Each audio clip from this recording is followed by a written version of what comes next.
अस्सलाम वालेकुम dear students and friends. आज हम बात करेंगे जीरो ग्रेविटी के बारे में, यानी कि जीरो ग्रेविटी जोन में किस तरह से जो ह्यूमन बॉडी है उसमें चेंजेस आती हैं। यानी कि अगर कोई इंसान जो कि स्पेस के अंदर मौजूद है या स्पेस में है या वहाँ पर रिसर्च के लिए गया है, तो किस तरह से बेटा उसका जो डाइजेशन सिस्टम है उसमें प्रॉब्लम आएगी, चेंजेस आ जाएंगे, ब्लड प्रेशर में चेंजेस आ जाएंगे।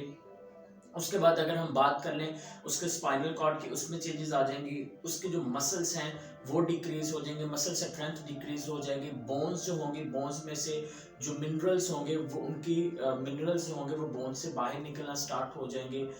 इट्स मीन्स डायरेक्ट जो बोन्स हैं वो भी वीक होना शुरू हो जाएंगे। तो चलिए स्टार्ट करते हैं डियर स्टूडेंट्स। अगर हम यहाँ पे बात कर लें जीरो ग्रेविटी जोन की, यानी कि एक ऐसी जगह जहाँ पे ग्रेविटी है नहीं, यानी कि स्पेस। तो स्पेस में ग्रेविटेशनल पुल के ना होने की वजह से आपकी बॉडी का जो ब्लड प्रेशर होता है बॉडी के तमाम हिस्सों में इक्वल हो जाता है, एक जैसा हो जाता है। पॉइंट नंबर 1, क्योंकि जब हम अर्थ के ऊपर हैं तो देखें मैं बिल्कुल स्ट्रेट पोजीशन में खड़ा हूँ, तो इस वक्त जो ब्लड का फ्लो है वो मेरी जो लेग्स हैं उस तरफ ज़्यादा है। ब्लड प्लाज्मा जो होता है वो भी हमारा मोस्टली तौर पर जो बॉडी फ्लूइड्स है वो भी हमारा यानी कि लेग्स की तरफ ही रहता है। लेकिन जब हम स्पेस में जाएंगे, जीरो ग्रेविटी जोन में जाएंगे, वहाँ पर क्या रहने वाला है, वहाँ पर हमारी बॉडी का जो फ्लूइड होगा वो हमारी लेग्स से हमारे बॉडी के ऊपर वाले हिस्से की जानिब आ जाएगा। Is that clear?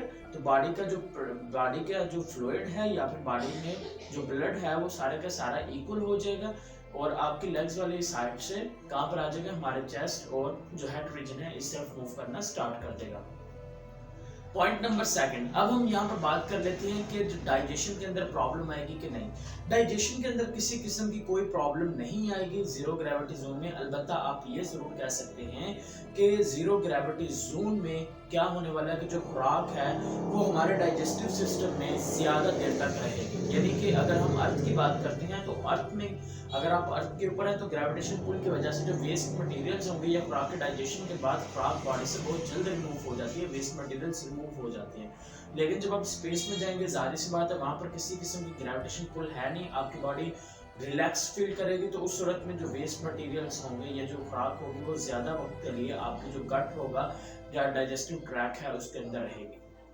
Point number 3, अगर हम जीरो ग्रेविटी जोन में जाते हैं तो जीरो ग्रेविटी जोन में जाने के बाद एक हफ्ते बाद हम ऑब्जर्व करेंगे कि हमारे बॉडी के जो मसल्स हैं या मसल्स का जो मास है या मसल जो स्ट्रेंथ है वो 5% डिक्रीज होना शुरू हो जाएगी। हर वीक मसल्स की स्ट्रेंथ 5% वीक होना शुरू हो जाएगी।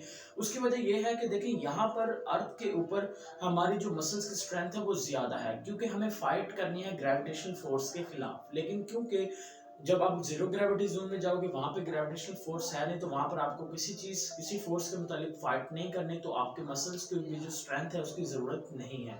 इसी वजह से जो बॉडी है वो स्ट्रेंथ लूज करना शुरू कर देगी। अब हम बात कर लेते हैं इसके बाद डियर स्टूडेंट्स, अब हम बात करते हैं लास्ट और स्पाइनल कॉर्ड के बारे में। और स्पाइनल कॉर्ड की अगर हम बात करें तो माय डियर फ्रेंड्स, जो स्पाइनल कॉर्ड होता है, स्पाइनल कॉर्ड जब हम अर्थ के ऊपर है तो हमारी जो स्पाइनल कॉर्ड है वो एक कर्व शेप स्ट्रक्चर होती है। स्पाइनल कॉर्ड कभी भी बिल्कुल सीधा नहीं है, वो कर्व शेप होता है। ठीक है, किस वजह से होता है? Due to the pull of the gravitational force. लेकिन जब हम स्पेस में जाएंगे तो स्पेस में जाने से क्या होगा कि जो ग्रेविटेशनल पुल है वो तो खत्म हो गया।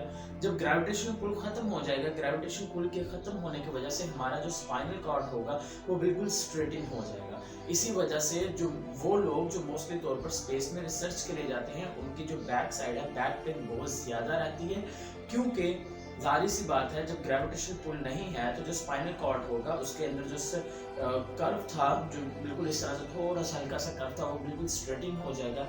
एज अ रिजल्ट जो वर्टिब्राई होंगे वो एक दूसरे के बिल्कुल ऊपर आ जाएंगे। हम कहेंगे इसके रिजल्ट में क्या होगा कि हमारा जो स्पाइनल कॉर्ड है वो बिल्कुल सीधा हो चुका है और स्पाइनल कॉर्ड के सीधे होने की वजह से मोस्टली तौर पर बैक पेन जो है उसका शदीद किस्म की बैक पेन का सामना करना पड़ेगा। एंड आखिरी पॉइंट आपको बताता जाऊं कि हमारे बॉडी की जो वेट बेरिंग बोन होती है, जैसा कि अगर हम बात कर लें थाई बोन की, जिसके ऊपर पूरी बॉडी का वेट रहता है, और ये जो थाई बोन होगी हमारी डियर फ्रेंड्स, याद रखिएगा कि थाई बोन की जो स्ट्रेंथ है वो भी कम हो जाएगी। थाई बोन्स के अंदर जो डेपोजिशन होती है कैल्शियम और इसके अलावा जो बाकी आयंस होते हैं जो बोन्स की स्ट्रेंथ को इंक्रीज करते हैं, वो आयंस भी विद इन अ वीक, एक वीक के अंदर 1% या 1.5% के करीब की वो आयंस आपके बोन से निकलकर ब्लड में आना स्टार्ट हो जाएंगे। इट्स मीन्स डैट कि हम ये कह सकते हैं कि जब आप स्पेस से वापस यानी कि जीरो ग्रेविटी जोन से वापस अर्थ पर आएंगे तो हम फिजिकली तौर पर काफ़ी ज़्यादा वीक हो चुके होंगे। होप सो आपको आज की ये छोटी सी वीडियो, छोटा सा क्लिप पसंद आया होगा। पसंद आया तो लाइक कीजिए, शेयर कीजिए। शुक्रिया। अल्लाह हाफिज़। Stay connected.